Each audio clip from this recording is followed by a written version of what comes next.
మీరు 25వ తారీఖు పార్టీ ప్రకటించినప్పుడు ఒక పేరు వచ్చింది, తెలంగాణ రాష్ట్ర సేన అని. సో ఈ మధ్య 2 రోజుల క్రితమేమో తెలంగాణ రక్షణ సేన అని ఉంది. సో కొంత కన్ఫ్యూజన్ ఉంది, ప్రజలకు ఒక క్లారిటీ ఇవ్వండి, ఎందుకు ఆ పేరు ముందుగా మీరు ప్రకటించాల్సి వచ్చింది?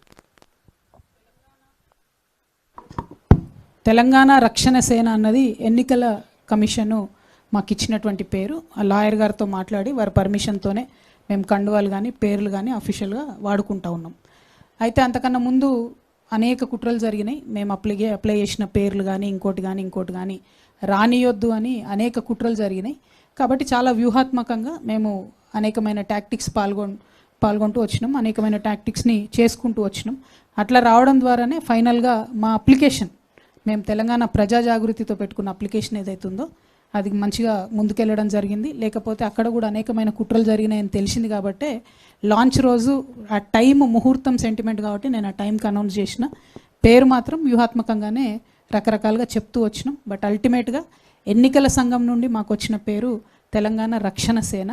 అంటే టీఆర్ఎస్ అనేది నిజంగా నాకే రాసి పెట్టున్నట్టుంది బ్రదర్. అది నేను థర్డ్ చాయిస్ పెట్టిన, ఫస్ట్ చాయిస్ పెట్టలేదు, సెకండ్ చాయిస్ పెట్టలేదు. 5 పేర్లు అడితే అందులో టీఆర్ఎస్ అనే పేరు వాళ్ళు వెతికి మరీ రక్షణ సేన ఇచ్చిండ్రు. కాబట్టి ఐఎమ్ హ్యాపీ. దేవుడు దయ ఉంది, దైవ నిర్ణయంగా నేను భావిస్తూ ఉన్నా. కాబట్టి తెలంగాణ రక్షణ సేన పేరుతోనే ప్రజల మధ్యలోకి వెళ్తాం, వారి ప్రేమను పొందగలుగుతామని కూడా నేను భావిస్తాను.